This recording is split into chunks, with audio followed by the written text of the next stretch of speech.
Hey there, welcome to Have You Asked Your Dad? This is the podcast where we ask dads questions that they don't normally get asked. And today we are asking the question, what was it like when you first became a dad? What did you feel? What did you experience? What did you go through for those first few days, weeks, and months when your child first arrived, when you met that person for the first time? The reason why we're asking this question is because we've had two special birthdays over this last week. My son Liam turned 9 and Sean's daughter Zoe turned 7. And when it is your child's birthday, you can't help but think back to those earliest moments when you first became a parent. But since this is a very big topic and a very big conversation, we decided to split it up across 3 episodes. So this first episode is going to be about Zoe and Sean. The second episode will be about Eli and Terrence. And the third episode will be about Liam and Terrence. So every kid will get their own episode as we talk about what it was like meeting them and bringing them into the family and all of those big emotions and feelings and experiences that happen when a child first arrives. So let's get right into it. This is Sean and my conversation about when Zoe arrived. Lieutenant Corporal Lutz. I'm not even sure if that's a real... I'm sitting here in a t-shirt and shorts. I cannot live up to that title, at least not today. Maybe if I were wearing at least a collared shirt. No, epaulets. That's the minimum. Yeah, sorry about that. Sorry about that. I do suddenly realize that we are recording this as a video, and I'm like, oh my word, I generally don't wear glasses for public appearances. And if I wear glasses, they'll confused. Get Yes, they most confused, right? They most certainly would. Yeah, exactly. How do we tell the difference between the two of them? How are you, sir? I'm good, thank you. There's been a birthday in our house recently, yes. So the festivities that come with birthday celebrations, and much the same in yours, right? That's right. Liam, my eldest, turned 9 last week, and I can't believe I'm the father of a 9-year-old. That feels crazy to me.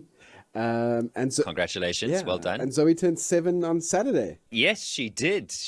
And as I said, congratulations to you. I was thinking how many people congratulated us on her birthday. And I wondered, in reflecting, whether that was the same for my parents. Did people often say congratulations on my birthday? And does that come with as much weight?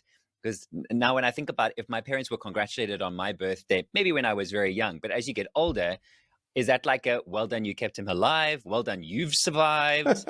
Well done, he's finally out the house. Congratulations, you must be so happy. I'm not quite sure where that congratulatory message is supposed to land when someone outside of the family congratulates you on your child's birth. But nonetheless, I think it should be all of those things. Congratulations that that your child has got through another year. Congratulations that you survived and that you got your child through another year. Considering that we do all the work, I don't see why the child is getting the. It's a whole new perspective on birthdays when you become a parent.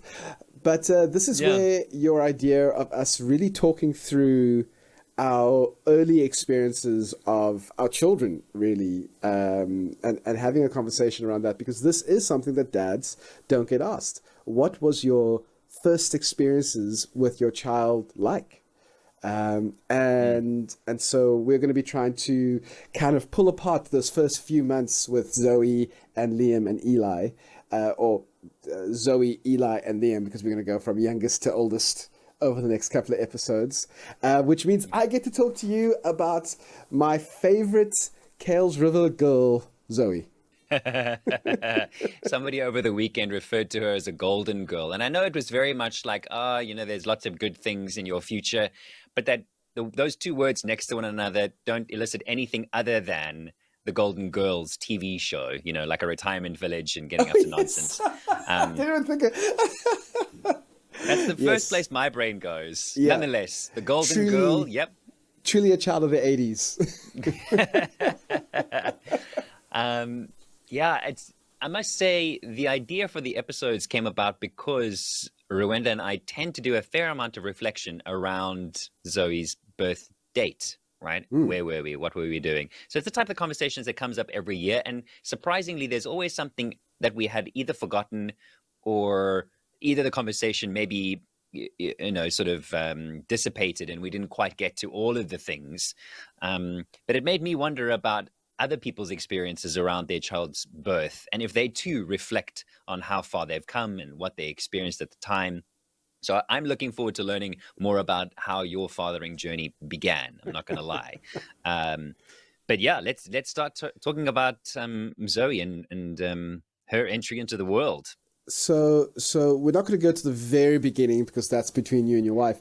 But Thank you. let's jump 9 months, or at least almost 9 months ahead in the story, and we know that Zoe was born under quite difficult circumstances.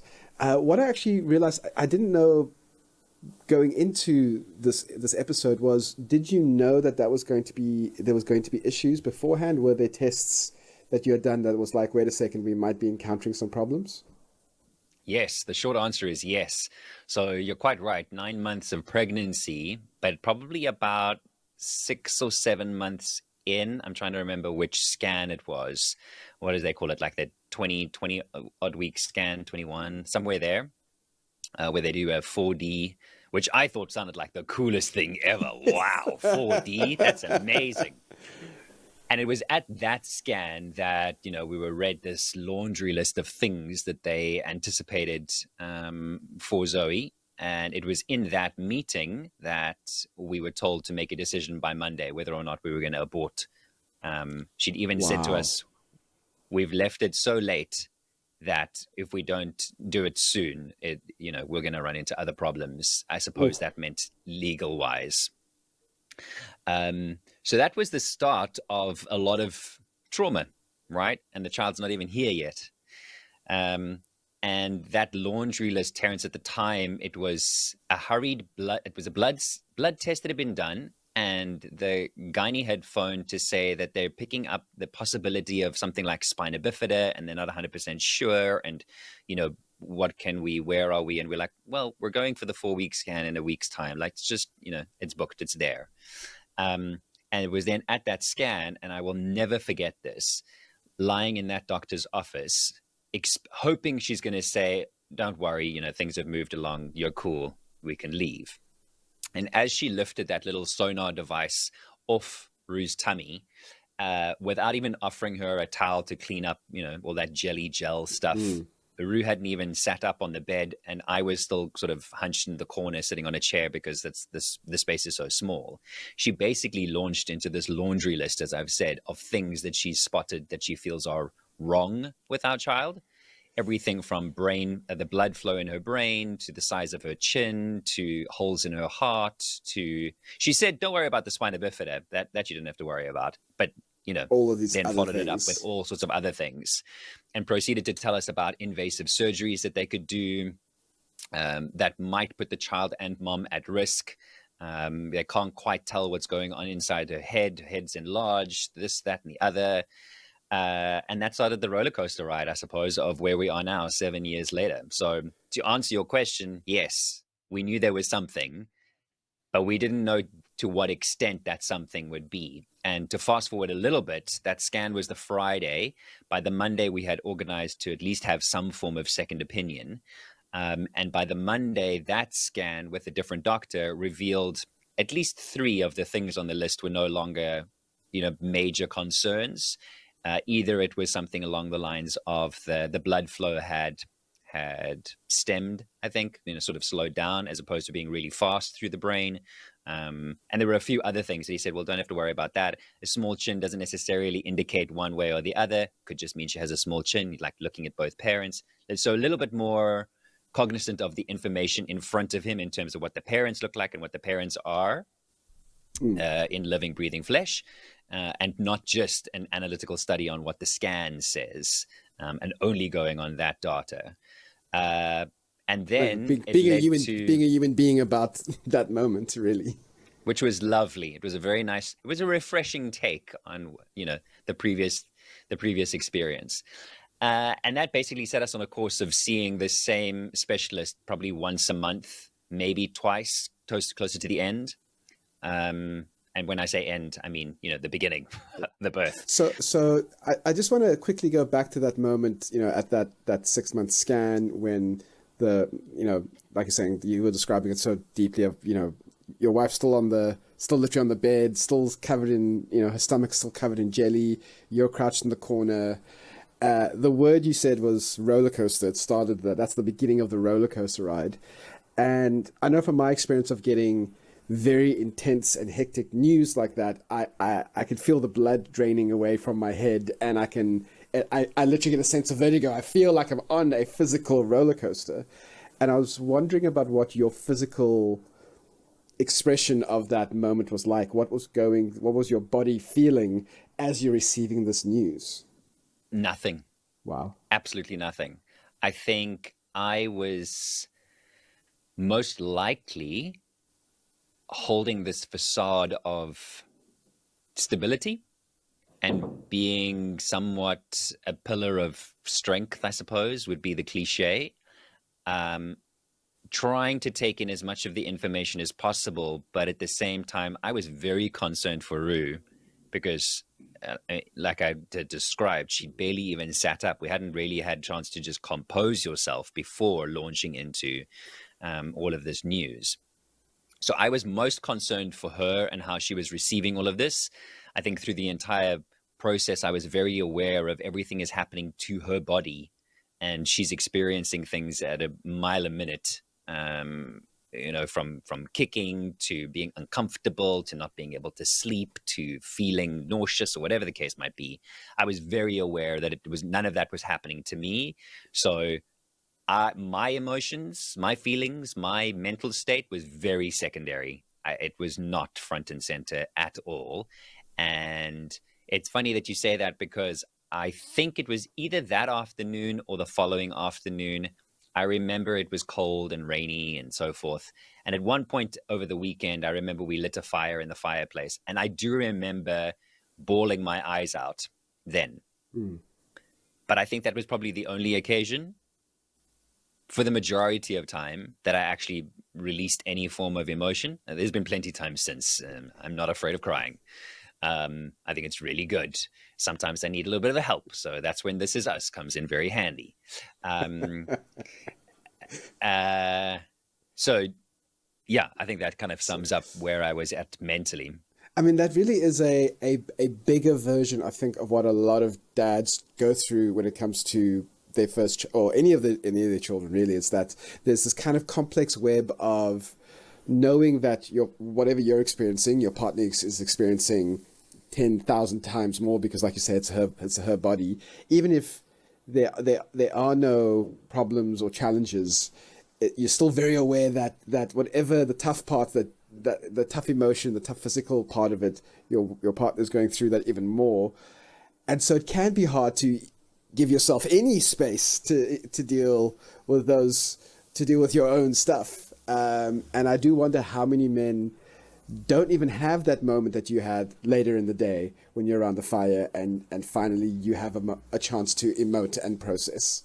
I think and we'll get to my story in the next couple of episodes, but I can totally see how it goes from I need to be here for my wife to using that as a crutch to not actually deal for your own emotions. I'm just going to focus on these two other people now who are much more important than me, and I'm not going to deal with my stuff at all. So I can imagine that there must have been a very complex moment for you to figure out when to allow yourself to cry, to hurt, to be angry, to scream into the void or whatever you felt like you needed to do, while also knowing that your partner's going through the same thing and potentially a lot more. That must have been a difficult process. But then you go through this, you go through all of your second opinions, you go through all of the tests, like you were saying. Then the day of birth arrives. Was that a planned birth?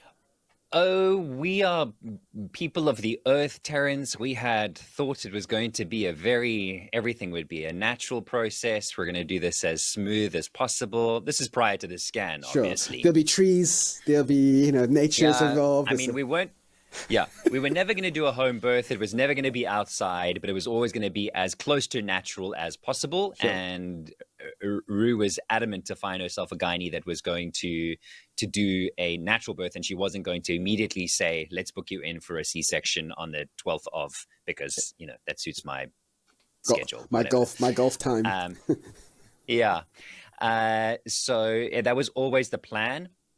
And she'd gotten a doula involved from the very beginning. It was a very physical, mental process. A combination of body and mind going through this entire process.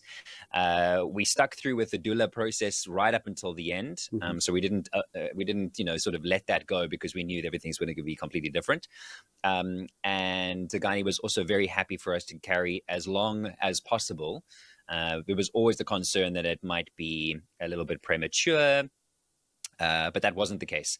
So without revealing too many details, she carried full term.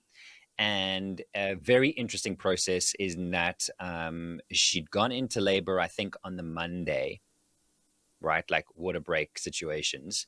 But by Wednesday, Zoe still wasn't here. And when we finally made the decision on Wednesday to do a C-section, which of course then is determined as an emergency C-section because it wasn't planned, it's like then Zoe basically just calmed down.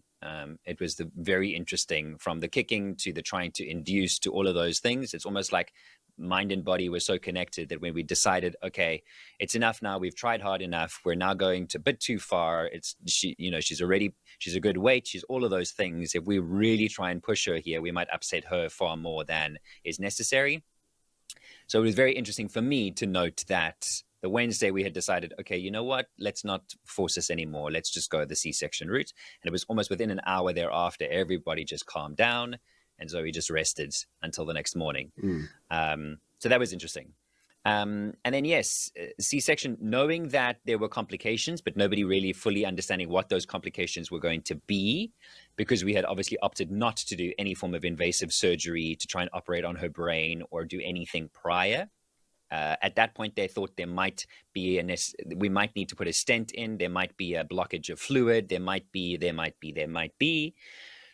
So we went with the birthing process, and in that, I now know that there was some fluid that Zoe had taken in, and that caused complications with her breathing.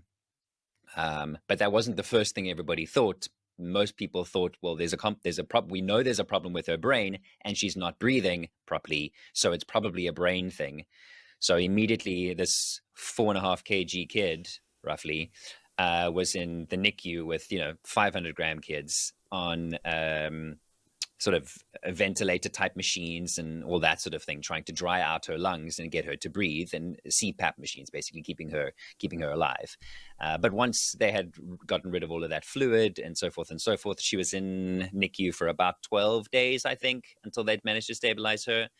And in that process, we'd run blood tests, we'd run scans. We didn't do anything invasive. And they said, you know what? She's got a big head.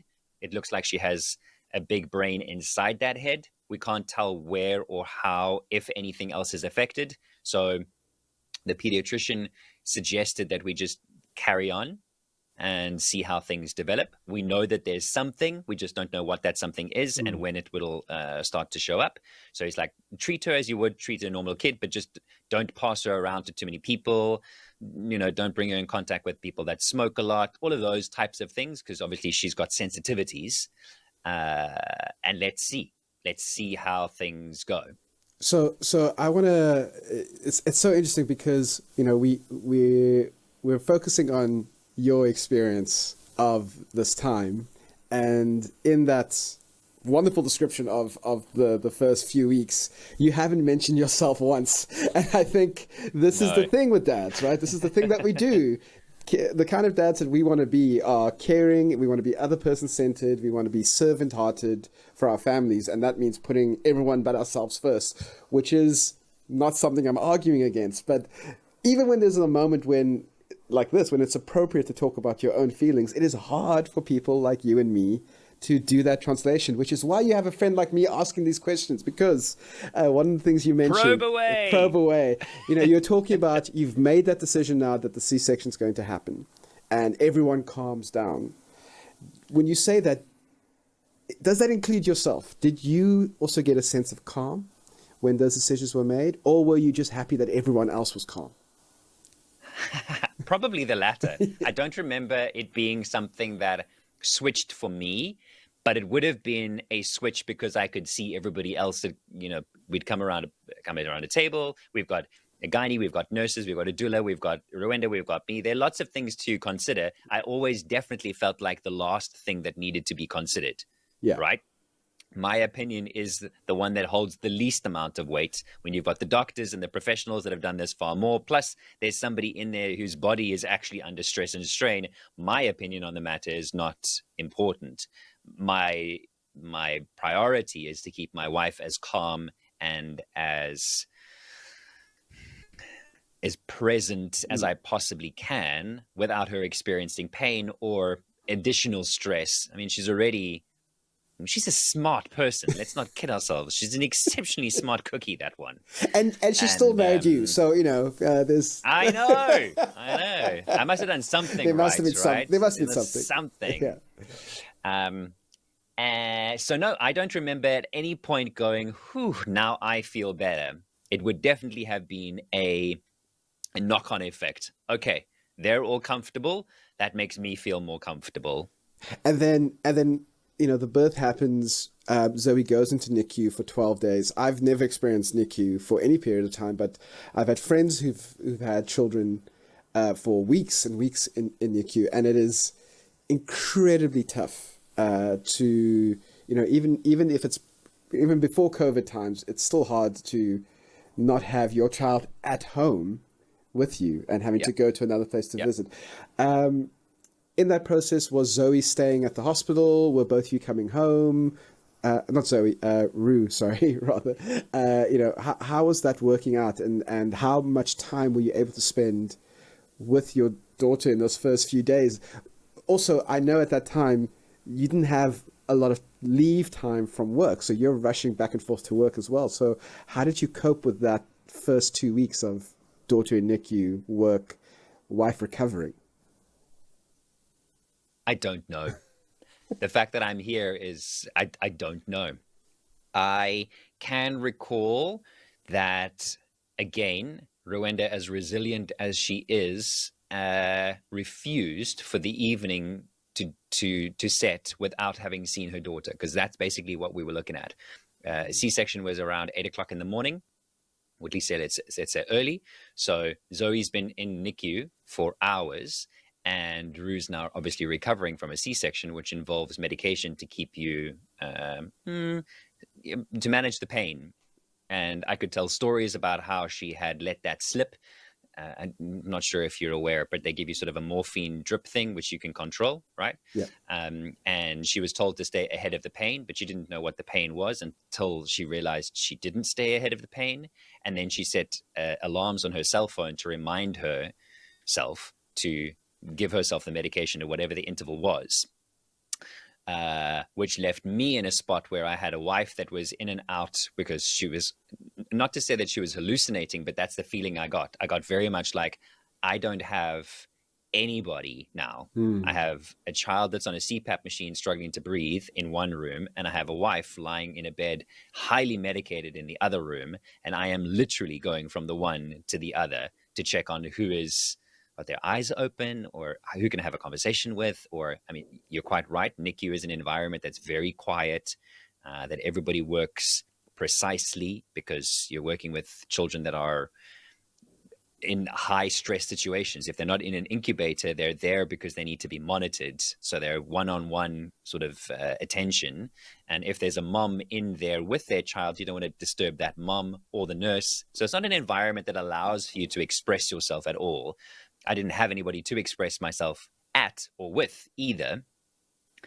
So balancing just that one day, again, I do recall on that one day when it got to the end of the day and my wife was still so insistent. I remember her telling the nurse that I will see my daughter. And the nurse said, no, you need to lie here for at least a day or two while you recover. And she said, there's no ways I'm lying here. By hell or high water, I will either drag my bloody body, these are the words, from here to the NICU, but I will see, or you bring me a wheelchair, but I will see my daughter today. I can 100% hear Rue saying those exact words. I can tell. Yes. But what did that make you? What were you hoping your wife would say at that point? Because again, you're right. Her body, she's gone through this whole thing. She has complete and utter right to have control over what happens there. But as her partner, as the mother of your child, what were you hoping or feeling about your wife at that moment? I needed desperately for her to see Zoe so that she herself could calm in some way and go, okay, Right. things are under control. I can't move Zoe because she's hooked up to machines, so she can't go anywhere. And I also I'm supporting my wife, obviously. How do I get her from this room to that room? Fortunately, it was a single passage. There wasn't a lot of space, but if you've got any form of operation, and in this case, I mean, this is an intense operation. You can't just get up and go there. I will say, though, that Rue did go and see Zoe by the end of the evening. She was in a wheelchair. They pushed her around to get involved. And there was I think the most we could do was touch her hand, really, because we also weren't really allowed to pick Zoe up. So all of those things about first contact and skin to skin and all of that beautiful stuff we're sold in the media did not happen. And that in itself is heartbreaking, right? Because mom has looked forward to being able to do that. And you're looking forward to seeing that happen. You're looking forward to that wonderful, warm moment of like, precisely, this is my family moment. And let's take a photograph. Yes. But no, that didn't really happen. And I do distinctly remember at some point, I'm sure it was probably after 8, 9 o'clock at night, because, I can't stay. I have to get out. She can still stay because, mom, privileges. Yeah. I remember sitting on the floor in the passage between the two rooms. And I mean, I was exhausted, obviously. So there's nobody would look at me like going, oh, what are you doing on the floor? And I knew that nobody would judge that. So I just tucked my head onto my knees and I rested my head on my knees. And that's where I had my cry of the day. I was like, I'm exhausted. I don't know what to do. I don't know how to help. I don't know where to be. I don't know who needs me more. I can't do anything for either of them. All I can do is advocate, and my voice against any of the others, doctors, nurses, is really not strong enough. So that was a waiting game for me. And that was how I left the hospital on that fateful Thursday evening. So just feeling kind of powerless and helpless. Yeah. And looking forward to getting back in the car and coming back again bright and early the next morning, because that's all I can do. And again, we get sold this image of fatherhood as being like the man with the plan, the person who, makes sure his family is safe and comfortable and has ticked all these boxes. And when you're not able to do that, either through your own powerlessness or the situation being just, in your case, just so catastrophically huge, there is I wonder if there is also a thing of just how we're socialized that we don't know how to be weak and how to be powerless and how to just be in a situation where we are powerless. So when that happens, it's devastating. Yeah. So we're running out of time because and obviously the story doesn't end with the birth of Zoe. It continues for at minimum 6 years, and we could probably write a whole novel about. We could write several tomes about your experiences as a father. But she's in. I think this is probably where we should probably end. But she's in NICU for 12 days. She's finally released. Released sounds like she's in prison. Yep. She's she's finally healthy enough to come home. Discharged. Yes. Talk to me about, and I really want you to, this is going to be your challenge. Focus on what you were experiencing, putting your daughter in the car, getting your daughter home, getting her in her room, getting her all of those things, because again, your story is a lot more complex than the average person's story of getting their child home for the first time. I'm assuming. I would assume the same. I mean, I don't know what other people's stories are, but I would assume similarly. I think the thing I was feeling, if I do my very best to cast my mind back there, because so much of it is a blur, and this is why we probably relive around her birthdays and try and reflect and try and recall some of these things. I think the overarching feeling was vulnerability. And I pinned that mostly on a a very clear memory of when I tried to bathe her the first time in our own home. Jeepers, I know I said at the beginning of this I don't cry very often, but I cried then too. So maybe that's why the memories are so strong, because they were strong emotions. I mean, look, you've only mentioned crying 3 times across the period of like 6 months, which for me, for what you've gone through, is about 10% of what would be reasonable to expect. Yeah. So that is probably when it dried up for a while. Yeah. So I think the overarching feeling would be that of vulnerability. It was to put her in her own bed, but I don't trust that I can leave her there for any particular month. She's been connected to machines that tell me what her heart rate is, at, and how much oxygen she's getting through, like what her oxygen levels are like. She's had those little probes on her fingers. She's had the heat over her head. She's had monitored feeding. All of that's been taken care of professionals for 12 days. And I'm not one of those, right? This is brand new. And now you're trusted. They say, no, she can go home now. And you really want to go, but are you sure? Yeah. Are you coming with us? Don't one of you want to come with? Yeah. Precisely. The level of care she's had here is far better than she can have at home. So I think maybe she should just stay for a little bit longer. So everything, I'm sure many parents can attest to putting your child into the car seat in your car and driving home and feeling like everybody drives like a maniac. Yes. Right? Don't brake so hard. The lights are red. Can you indicate? Why are we turning? All of those things.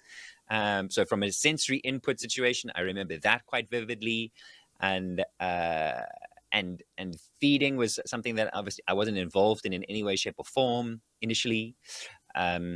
So the things that I remember were very much going, can I actually walk away? Is it okay to leave her in a bed, swaddled, held, was the most comfortable. If she was in my arms, then I felt at ease because I knew where she was. I knew she was held, comfortable, all of that, comforted. And that's probably how I would say the first few days of getting her home sort of transpired. And at what point did you start to feel like that vulnerability edged away, or did that vulnerability ever leave? No, it hasn't left. Okay. No. I mean, you've probably heard about people talk about how, seeing their child is like having your heart outside of your body. Like, there goes a piece of your heart. Yeah. That's definitely it. Yeah. Definitely. I can echo that.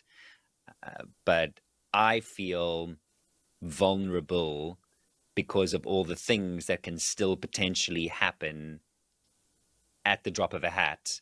And that can spiral into a multitude of things. And I know every parent feels that same, there's a possibility that my child's going to fall out of a tree and break their arm, or there's a possibility that they're going to draw on the walls and I'm going to be angry. All of those possibilities.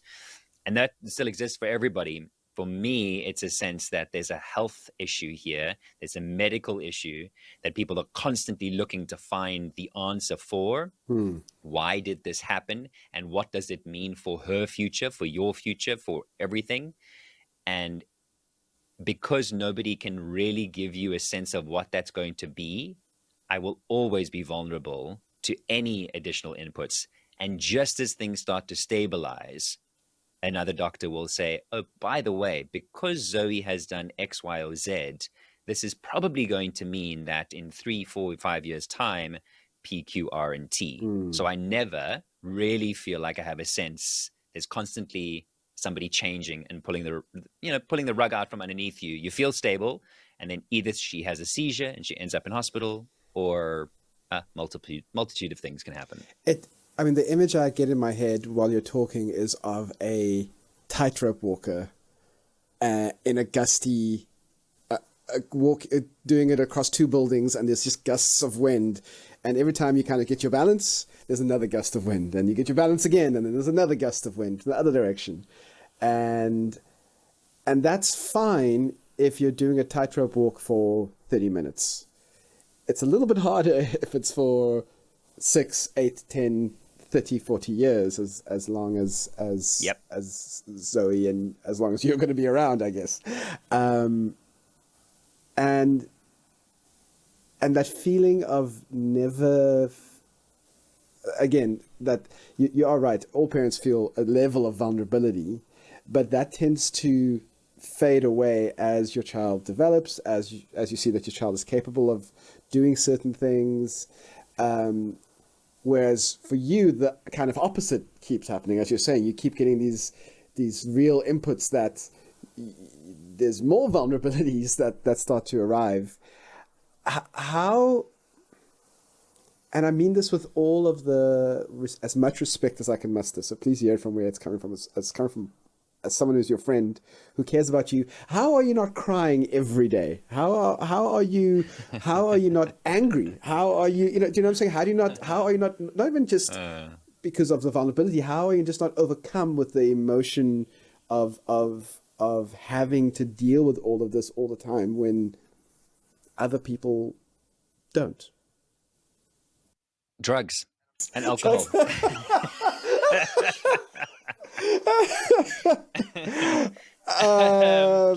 No, that's why you're so happy now, at 10 o'clock in the morning. Yeah. As I sit here now, I am not on any medication. Yeah. And I've had 1.5 cups of coffee, and that's the only drug. Sure. Sugar. Maybe there hasn't even been sugar. But no, I suppose getting to this point has been a lot of deep work, Terence. There have been the drugs, don't get me wrong. When I saw my psychologist, we were on, and it wasn't even a lot of different ones. I've heard all sorts of stories about combinations and getting levels right, and also I've managed to get myself off of those additional stimulants or help, and I needed the help. Yeah. Let's not kid ourselves. I needed something to help to get me stable enough so that I could figure out where I fit into this picture again. And you needed professional. And I would recommend them. You needed a professional help as well. It's not just that you can have a beer with your chummy and you feel better. You needed real support. Yeah. No, my burnout was, looking back, as a result of the pressures of balancing work, i.e. that brings in money, and homework, i.e. that keeps my child safe and healthy and balanced and all of those things. So it was just work 24/7 and rushing from the one to the other and maintaining some form of accountability to both parties all the time. I lost my personality. I was definitely more weepy. I had withdrawn entirely. I wasn't interested in anything, nothing. I didn't want to listen to music. I didn't want to exercise. I didn't want to eat. I couldn't sleep. Trying to sleep was the worst thing, because I'm trying to sleep was almost worse than just lying there and realizing that you're not going to sleep. And to the point of the vulnerability thing, Zoe's case, yes, she's diagnosed with epilepsy and she's diagnosed with developmental delays, and they call it global developmental delays, which to my mind basically says anything that you think there's some form of a milestone on is going to be delayed. So that might be eating with a teaspoon, that might be walking, that might be digesting certain foods, that might be the cognitive ability to speak or to tell the difference between colors or to close your hand and to open your hand. Anything that requires any form of coordination is delayed, which has its knock-on effects, because if you can't swallow, there's certain things that you can't eat. If there's certain things that you can't eat, there's certain nutrients that you're not taking in. If there's certain issues with your gut or with whatever the case might be, there's always another thing that we were constantly putting a stop, some form of a stopgate on to try and circumnavigate. Now, 7 years in, it's a lot more stable. But to answer your question, how do I stay here? I think it's a combination of the drugs and the alcohol. It's a combination of being able to talk about it, I suppose. I've come to learn that talking about it does help. I had in the past felt that the story was so depressing that nobody else wanted to hear it. And I didn't feel like it was a good thing to share it because I didn't have any nice things to say. I wasn't sharing stories of joy or happiness. I don't have videos or photographs of pleasant moments to share. My experiences are mine, and they're difficult experiences for other people to take on board. And there was a sense of burdening others by sharing my fears or concerns. And you're right, through work, I mean, it's very difficult to host a radio show and be lively every afternoon, Monday through to Friday, and drive people home, tell jokes and be frivolous with celebrity gossip news, or running a feature, or conducting a competition, or taking a phone call, and supposed to be as excited as I would normally be if this is what's going on at home. Yeah.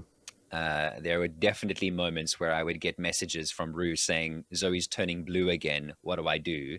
And yeah, mid show. So you're doing the drive show for the radio station, and then you get a message like that from your wife. How do you find the energy to fake it even? I think my body wanted to run. Yeah. My body wanted to be in a car and wanted to be at home. My brain said, you're not allowed to do that. You have to stay here. You have a responsibility to your employer. So for the most part, I think my teammates could see that I had received bad news. And I feel terrible when I think back on how gingerly they probably walked around me during that time. They were very sensitive to the fact that I was brittle. I was exceptionally fragile. And yes, I faked it a lot, to the point where I felt I had two personalities, one that was operating when the microphone was on, and the other that people either couldn't see because the microphones were off, or was the personality that I had at home, because they were the same person. Which is often why people say to me, but why did you stop calling yourself Shauno, on the radio? There was a point where I was stopped referring to myself as Shauno. I was like, you're listening to Sean. And people were like, I hear you stopped saying Shauno. I was like, yeah. It was a way for me to become more authentic and to try and integrate those two, for the lack of a better word, saying those two personalities to be one person. It felt like Shauno was this exuberant, enthusiastic, driven, excitable person, whereas Sean was anything but that. He was really just trying to hold it together. Yeah. And yeah, that was exceptionally hard. Did I answer your question? Yes, I think you did. Okay. It was really look. The question I asked was about just like how did you how do you how did you get through all of this? Right. So it was a very broad question. Yes. Yeah. There's, like I said, there's so much more to the story than we ever have time for in one episode. But I mean, just as we close, like, just thank you for being honest about this. I know you say, like you're saying, this is your story. You're not sure how it could ever benefit other people, but it really does, because even for myself, there are still similarities in the difficulties that fathers go through in those early days. I think that the way that your story is so heightened, it amplifies all of those things in such a big way. It makes it very clear to the rest of us, oh wait, that's what I went through. I went through a version of that. I experienced this sort of feeling that isn't like I said, not as near as amplified as what you went through, but it does help us process that as well. So I'm very grateful to you for being willing to talk about it more. And look, like I said, Zoe is my favorite golden girl from Kales River. So for all of the things, I'm glad that she's around. And I'm sure you are too, because you're her dad. Obviously you are. So just, is there a way that you could maybe sum up the last 6 years with Zoe in 6 words? They don't have to be a sentence. It could be like 6 different words that you would maybe use to sum up the 6 years with Zoe. Tumultuous, difficult, adventurous. Adventurous sounds like such a positive word, which is nice. There needs to be a word that sort of encapsulates everything that I have learned, because I have grown. Maybe growth is maybe a good one. Growth, love it. From a mental standpoint, I have grown. Development, that is a big word for me. And I have seen that in myself, in my relationship with my wife, in my child who has developed and has surpassed what doctors had prescribed for her There we life. go. Sorry. Let it go. You go, girl. And am I at 5 yet? You're at 5. I think my last word would be spirited. I'd like to see those 6 words written down because I'd like to maybe change 1 or 2 of them, but I reserve rights to be able to change 1 or 2 in a week or so's Well, time. that's the lovely thing about this journey of parenting. It is continuing for both of us. So in a year's time, you get to add a 7th word. Yay!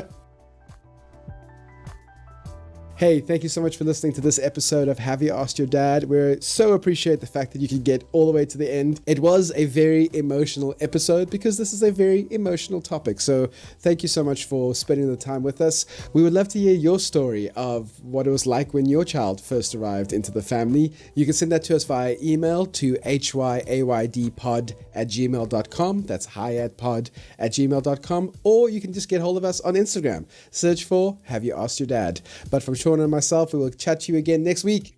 Cheers for now.